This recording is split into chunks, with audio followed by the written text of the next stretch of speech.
President, Conference, my name is Latifa Abu Chakra. I'm a first-time delegate and a first-time speaker. Thank you. I'm representing the Ealing Division in London, and I begin my address in the name of the Most High. Assalamu alaikum. Alaikum salam. When certain politicians and the media use the term muscular liberalism, that's just another word for racism and Islamophobia.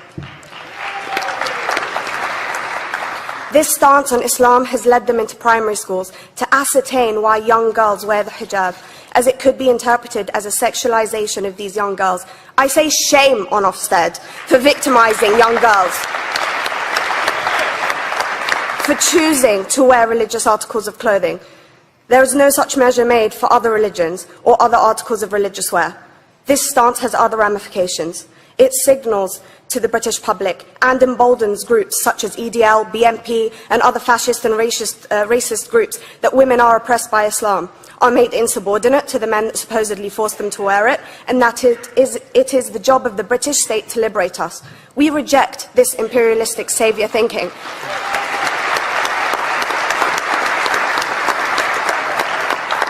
And I am here to state for all people who choose to practice their beliefs openly that we are not oppressed by our faith. The Quran beautifully states, La ikraha fid din, which translates to, there is no compulsion in religion.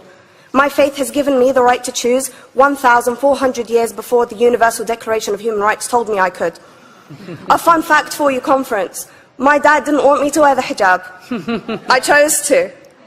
Those of faith, thank you.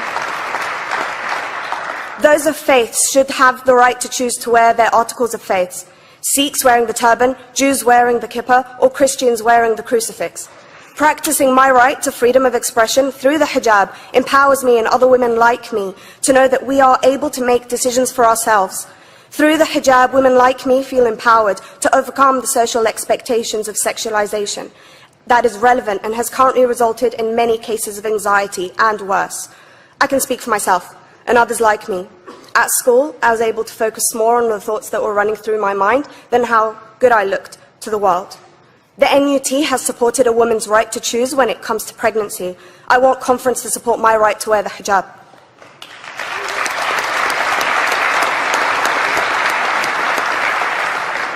How I choose to practice my faith is clearly displayed for all to see. This makes me the target of hate crime. The level of racist attacks on Muslim women is disproportionate to any other oppressed group in British society because we are an easy target. This decision by Ofsted has ramifications beyond the school gates and must be seen in the context of increased attacks on the Muslim community and perpetuates the outdated notion that Muslim women are victims. I was on a trip last year to Hampton Court with my Year 7s, where a man felt comfortable to call me a terrorist. As a Muslim woman, I'm not a victim, so I challenged him. He denied it. I'm sure you've heard of the Punish a Muslim Day. It's been spoken about a few times already this morning.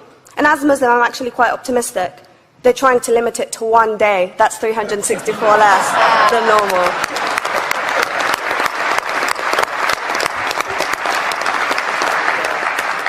But let's be clear, conference. Islamophobia and other forms of racism affects non-Muslims too. If we don't challenge this stance as a collective, we may turn into a society like France, where women are forced by the law to choose between their faith and their education, their faith and their right to work in the public sector, their faith and their right to enjoy a day out by the seaside with their families. I want to end by stating that I came to this country as an 8-year-old refugee. We are Palestinians, forced out of our land in 1948. We lived in third world conditions, similar to those in Calais for 60 years. Here, I received the support I needed to study law at university and become a secondary school citizenship and PSHE teacher and a school rep. An injury to one is an injury to all, and I want to thank the Union for its stance on all oppressed groups, in particular mine, Palestine. Thank you, conference. Thank you, Latifa.